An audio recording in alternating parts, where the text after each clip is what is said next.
The following program contains scenes of a spooky nature. Its contents have been referred to as frightening, scarylicious, and boogada boogada boo. If while viewing this program you begin to float, hover, or in any other way levitate, please report it to the local authorities and avoid contact with any pudding-like substances for the next 24 hours. No ghosts were harmed in the making of this show, and certainly no one was mixing plaid with stripes while the program was in production. Thank you, and good night.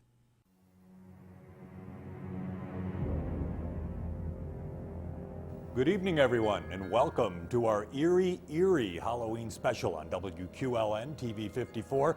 I'm David Belmondo, your host for the evening. Tonight, we're going on a spooktacular tour of the area. We'll visit several places many say are haunted: the Gudgeonville Bridge, the old Hotel Evergreen, Dead Man's Creek.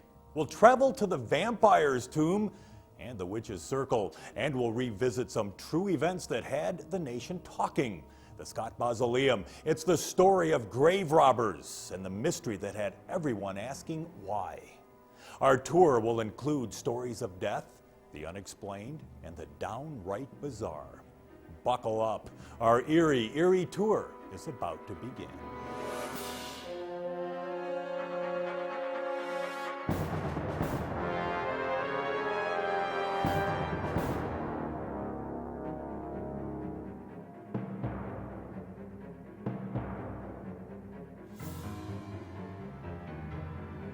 We hope to raise a few hairs on the back of your neck with our first story tonight.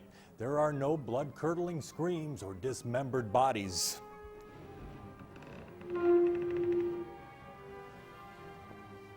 Only this antique lamp, a haunted oil lamp from the Hotel Evergreen, where one ghost doesn't want to check out.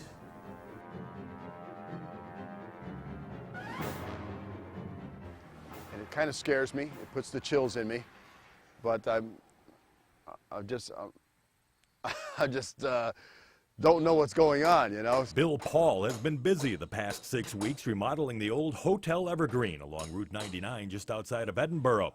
Workers have been hard at work transforming that building that had been a bar the past few years into a family restaurant. But Bill says there's no doubt in his mind a spirit by the name of Worthington is keeping a ghostly eye on his every move. He was kind of the caretaker here, slash butler. He took care of a lot of the services for the guests in the building and whatnot.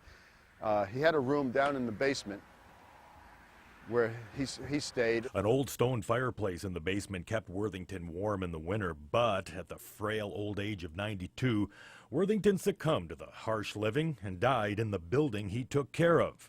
Worthington was gone, but not forgotten. But I feel the presence of something that almost just like passed through me. There's certain times I get into rooms here in the building or in the basement where it just feels like cold air is just blowing right through me. And I get goosebumps, you know, and this is a month ago during the summertime when it was 90 degrees. Bill says other unexpected events solidify his belief that this place is haunted. Like the time this past July he was sitting on the porch doing paperwork when something very strange happened.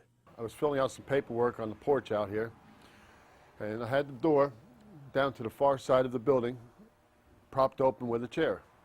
No wind blowing, it was a warm day, and it took me just about 7 or 8 minutes to fill out the paperwork. When I looked up, the chair's in the same spot and the door's shut tight. Or the time, just days later, an antique kerosene lamp mysteriously made it from one room to another. As I sat at the end of the bar, I knew I set it at the end of the bar. There was no doubt in my mind it was sitting right there. The next day, I came down, and it's in the kitchen. And there's no excuse for it. It wasn't a working lamp. It's just as if it had been moved. And then there's the sound of footsteps that make their way up the wooden stairs in the middle of the night.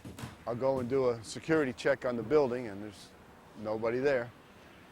But yet, the footsteps are there. And it sounds like, again, it comes from the dining room area up to the second floor.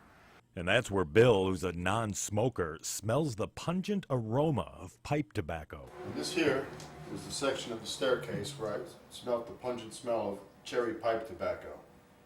right in this area. No other part of the staircase, but right in here. Murray Steinberg also had a run-in with Worthington. He's been staying at the Evergreen on and off for years, occupying a room on the second floor. Now, his door to room 19 had a broken lock, but every time he'd leave that room, someone or something locked the door. Yeah, I'd still try pulling it shut and couldn't get the latch. I could unlock it, go to close it again, and it wouldn't latch. And go to walk back around and could hear it click.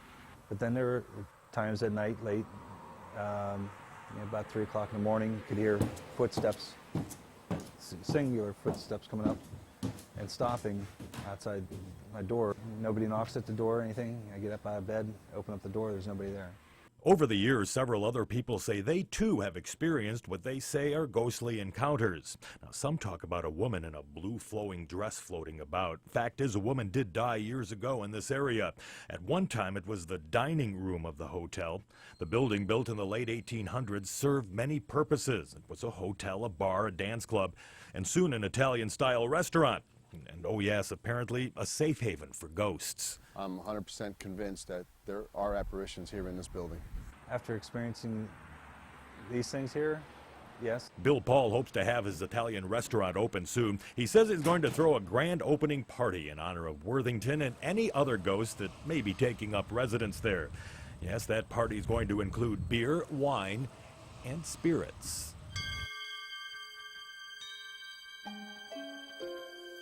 Now for a story that's been haunting the West County for more than 100 years.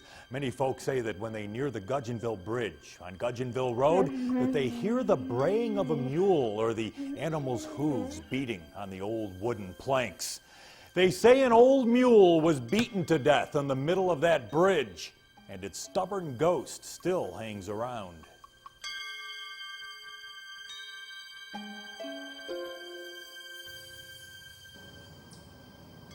It's one of the most peaceful places in western Erie County. The old Gudgeonville Bridge, built in the 1800s, has allowed passage over Elk Creek. But according to legend, there's something hauntingly strange about this covered bridge. Well, there's two versions of Gudgeonville. Both of them involve a Kentuckian by the name of Obadiah Will. Jeff Domowitz is site administrator for the Battles Museum of Rural Life. He's heard a lot about these urban legends. This one took place around 100 years ago, give or take a couple weeks. Story is Old Man Will was on his way to Meadville from Girard with his mule. Unfortunately, whoever gave him directions that night didn't write them down. Somehow he gets sort of confused and ends up on this road that goes over to cross Elk Creek at Gudgeonville. Now here's where things get a little foggy at the Gudgeonville Bridge.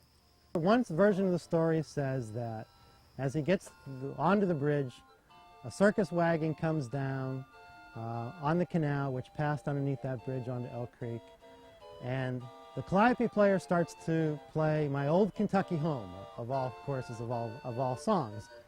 The mule has a heart attack and drops dead. Well, I've heard that too, but I'm not sure how that it could have, the calliope could have been up here.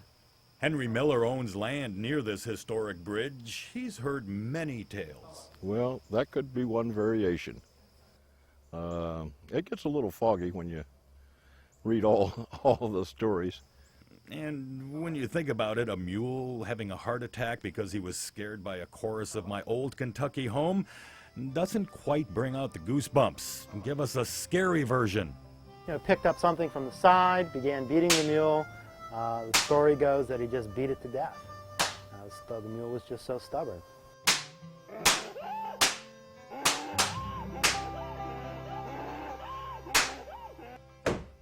Now we're talking. So when the guy comes back the next day, obviously, he kills the mule, he leaves the mule there, he takes off. He comes back the next day to dispose of the carcass. Now, obviously, you can't just throw a mule on your back and carry it off. Comes back with a wagon or whatever, he comes back, the carcass is gone. Vanished, disappeared, nowhere in sight. The bridge had taken the mule's spirit, and to this day, some people believe they hear a mule's bray, a painful bray echoing off the valley walls. Now, I say some people, not everyone. Linda Liebrook has lived next to the Gudgeonville Bridge for 22 years. Like her neighbor Henry, she's heard the rumors, but that's about it. I think that a lot of people probably believe it, but I don't believe it at all. I've been out here for 22 years and I've never heard or seen a thing.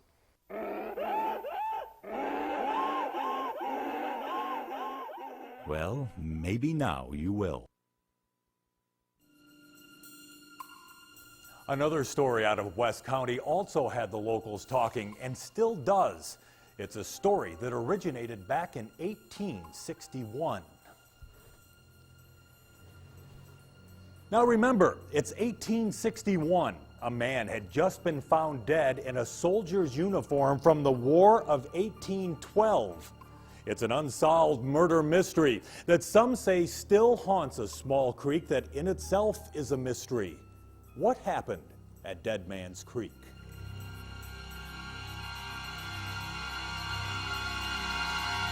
Normally this has got 12, 14 inches of water all the time, and you can see where the water level normally is way up there. Like I said, this is the first time in history that I can remember that this creek has been dry. This whole spooky story started out strange. A dry creek bed that normally holds water in a creek that doesn't exist, at least according to the maps. No, if you look on the U.S. Geological Survey maps, either in the state of Pennsylvania, their maps, or even the U.S. Federal Agriculture Department, this creek doesn't exist. Now, a dry creek bed may be strange, but that's not the strangest story that goes with this creek. The beginning of this unmarked creek starts here, right there under this dirt road that runs off Tannery Road. It just appears, even undermining the road. It runs through the woods that used to be owned by the Battles family. That was a big name in West County, and eventually runs into Elk Creek, just a few miles from its origin. But in 1861, something dramatic happens in this particular section of Girard. Owners, Battles members, and some other people were picnicking up in this area, and they happened to stumble upon a soldier that was 22 years of age and was wearing a pristine uniform from the War of 1812. And this guy didn't show up to join the picnic. His throat's been slit, basically from ear to ear. And he was found face down in the creek, which contained several inches of water at the time.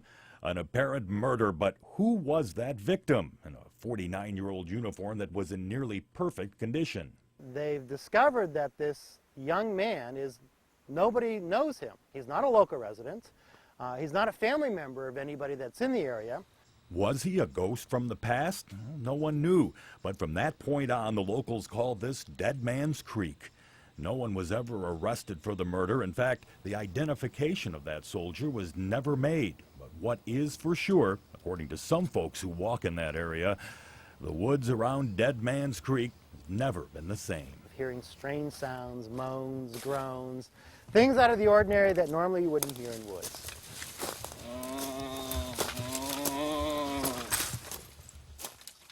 During the fall, actually any time of the year, but particularly in the fall, when you have the large moons, full moons, the spirit will rise from the creek, and this spirit of this individual will wander both sides of the ravine looking for that person that killed him. Even for those who never experienced the spirit, a trip through the woods is a bit eerie. It's just a strange feeling. It's just an odd sort of sense. And maybe it's just because we're aware of the legend. Maybe, or maybe the soldier won't rest until his killer is found.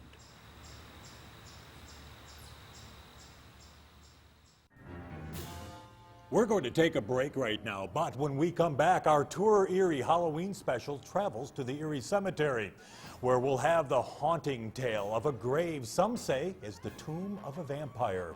We'll show you why. And we'll visit the Witch's Circle. Did dabbling in witchcraft bring the devil to claim his servants? It's the story of a fiery visit that legend says left its mark forever. And the true story of grave robbers who broke into the Scott Mausoleum. Were they looking for treasures or work? It's a mystery that had Erie up in arms.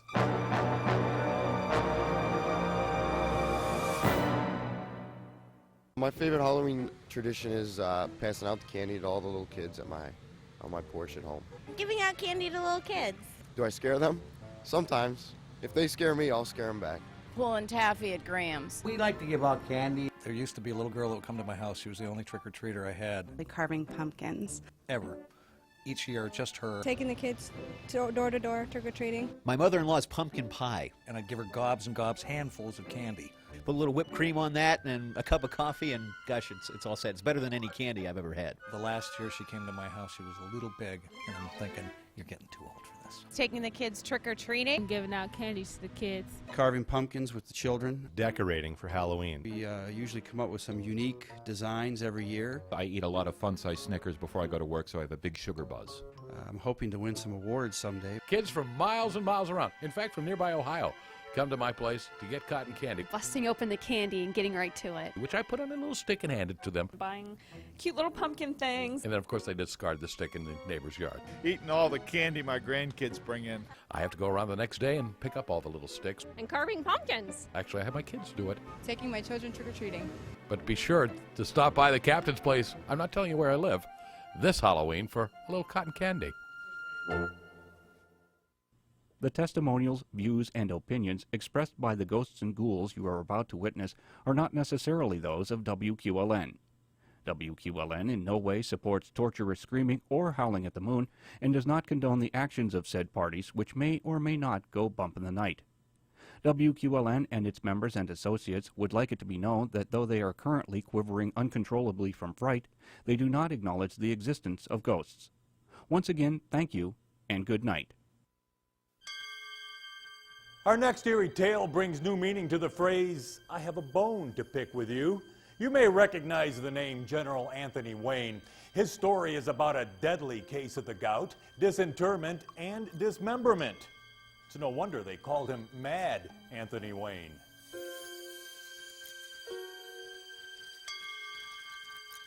The year was 1792. Anthony Wayne was commissioned Major General by President Washington. General Wayne earned quite a name for himself when it came to bravery and his temper.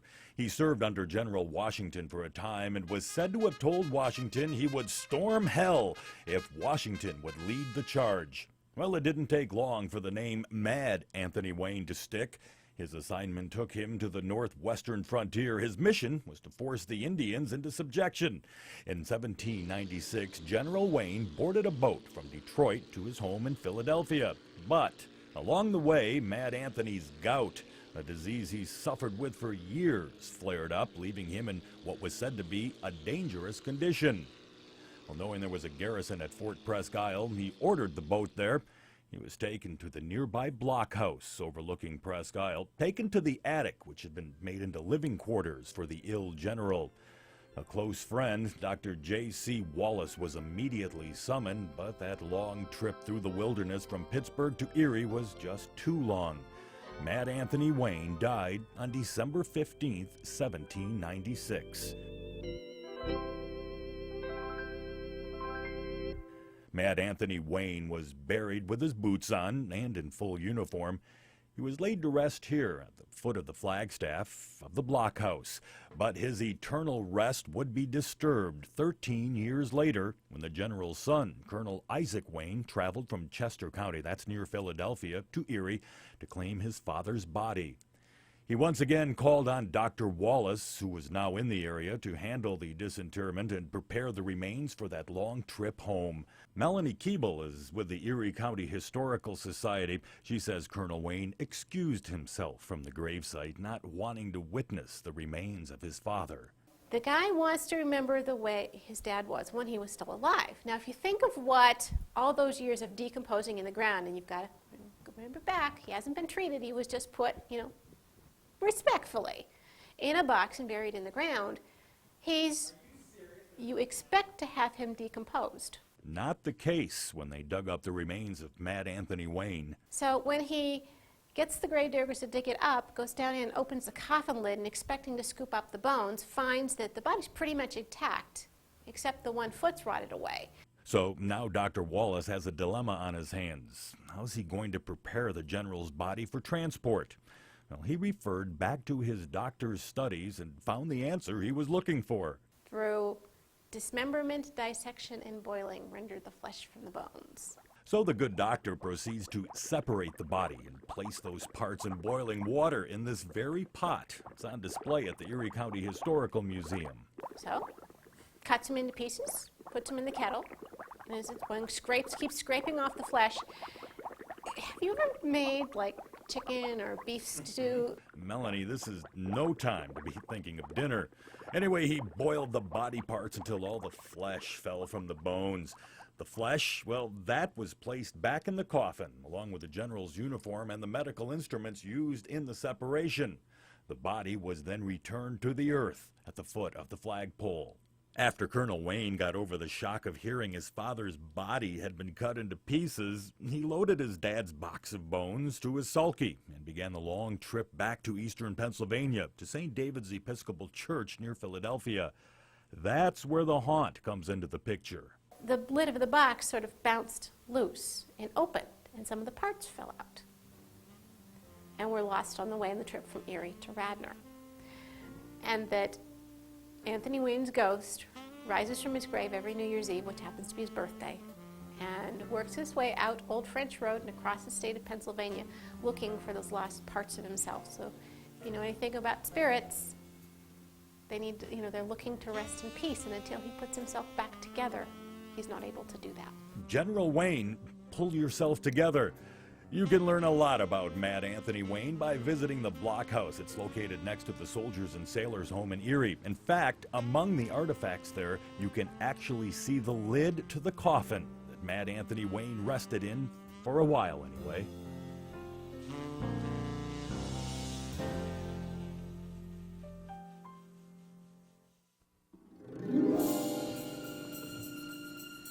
You may have heard that onions ward off vampires. That might tell you... No, it's not onions. It's garlic. Garlic?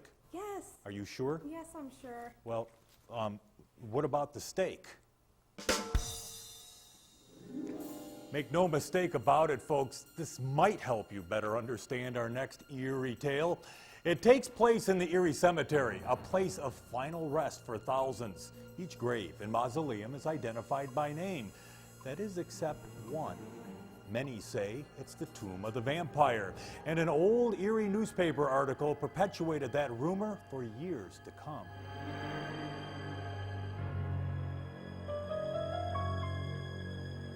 The architecture looks Gothic. No other graves are nearby its thick concrete walls. This mausoleum is definitely different. This mystery crypt has been keeping folks guessing and talking for years. It all started back in February of 1970. An Erie newspaper reporter heard about this crypt in the Erie Cemetery. It's one of several mausoleums located there. But this one, he wrote, was different. This one didn't seem to be inviting. This one has no name. This one is said to be the tomb of the vampire. You can see what you want to see, judging on the stories that have been told about it and so forth. That if you want to see a V or a bat out of that design, I think that's probably what you're going to see. Doug Baker has been with the Erie Cemetery for over 30 years. He knows all about the stories that surrounded this mystery mausoleum and says this is just a tall tale. Okay, Doug, what about those vampire wings? If you stand and squint your eyes in a certain way, you can see a V or a vampire's wings, or bat wings, whatever.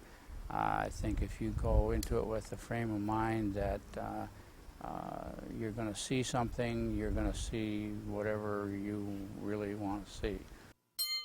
Okay, Doug, well, what about the story that says there's no records anywhere that identifies who's inside?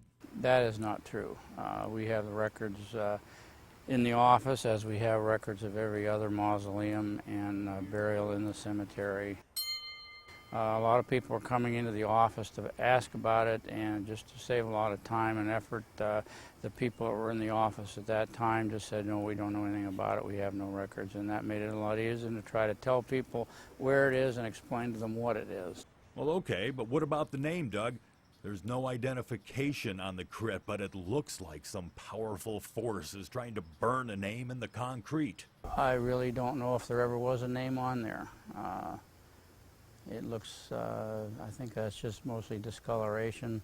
I don't think there ever was a name on there. I still say that looks like the Count, or maybe it's a sign from the devil. Look at how the crypt sits in the dark. It's tucked into the side of the hill. No sunlight to disturb the vampire. Well, you look right there. He's going to get sun in about another hour and a half. Boy, this guy's tough.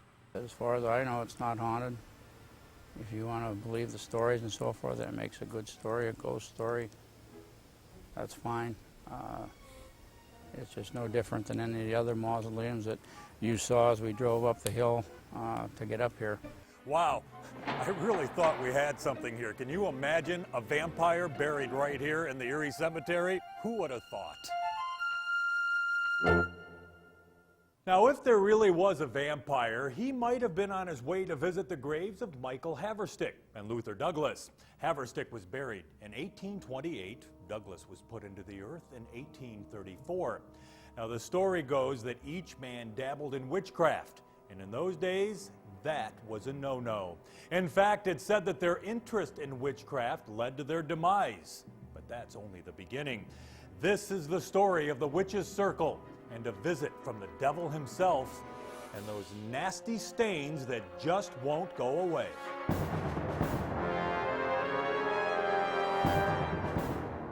Legend has it that Haverstick and Douglas were hanged for their dabbling in witchcraft, although there's no proof of that. The men are buried in a circle of gravestones. Because of the mystery surrounding their afterlife ID markers, the circle has become known as the Witch's Circle. In 1950, a caretaker for the cemetery was on his way to work and noticed that the gravestones of Haverstick and Douglas had turned black, black as night, for no apparent reason. He scrubbed and scrubbed, but to no avail, the black would not come off. Jeff Domowitz is also familiar with the Witch's Circle and says the story goes hand in hand with the men's witchy ways. After all, why would the gravestones turn black? The rumor, of course, is that the stones had turned black because Satan had come back that night to claim his two servants. Could the actual fires from hell have turned these stones black? The stones have been analyzed on several occasions and have been reported to have some unnatural, unsubstantiated chemical imbalance in the stones. And to add another eerie twist to the story, surprisingly, the same night that those two stones reportedly had turned black, another stone by the name of Martha Zhang, who was a Chinese immigrant, had turned black overnight on the same type. She also had been reported to be a witch. So it is sort of unusual that three separate stones in three different areas of the cemetery, all on the same evening, overnight, turned black. Previously were fine, turned black, and then all of a sudden that can't come off. Maybe these people really were witches.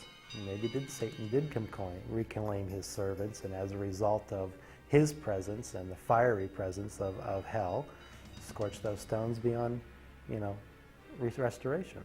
Chemical reaction from the elements, or is the devil leaving his mark on these stones that make up the Witch's Circle?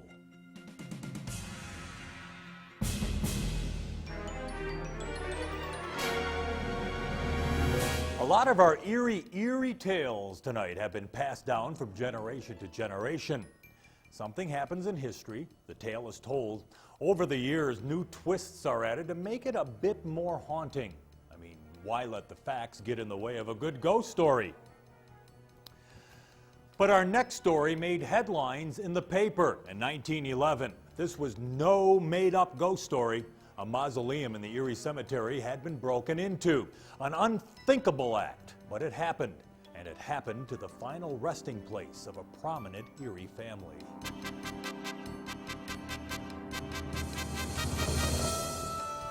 I remember the mausoleum.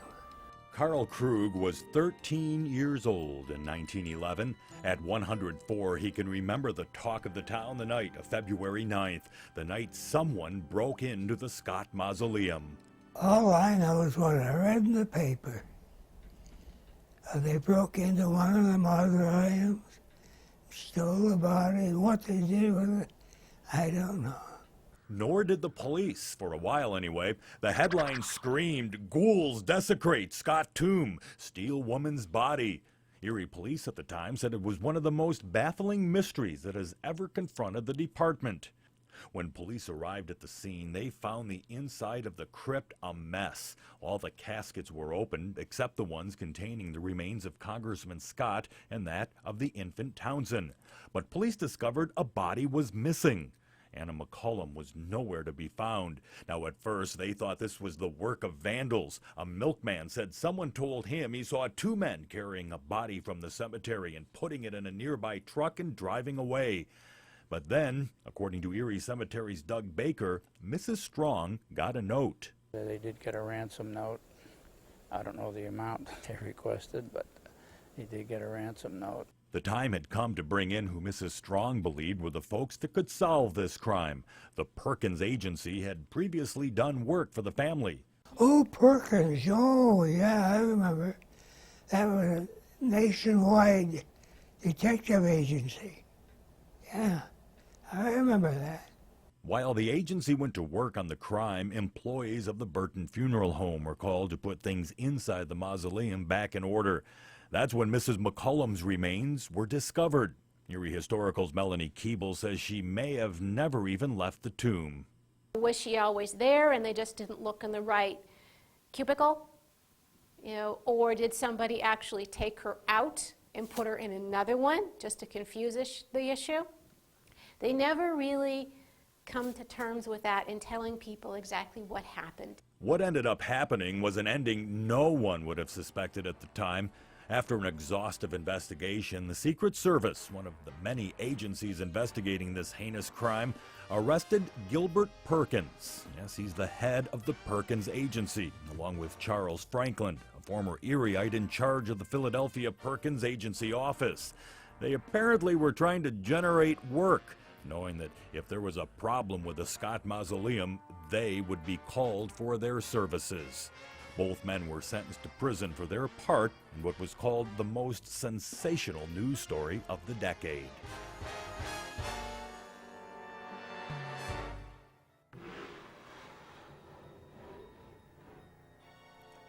Well, our tour is over, but certainly not at a dead end. These are only a few of Erie's eerie tales. We have haunted roads, haunted ships, haunted buildings, and more.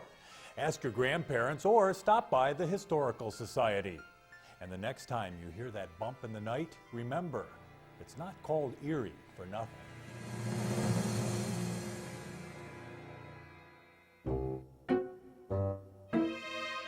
Our next eerie tale brings new meaning to the phrase, "I have a bone to..." isn't gonna... I thought I could break his little arm right off of his shoulder, pull her right out of the socket, and it didn't work. All right, let's try it again. Our next eerie tale brings new meaning to the phrase, "I have a bone." My God, I thought these things were just on there with the...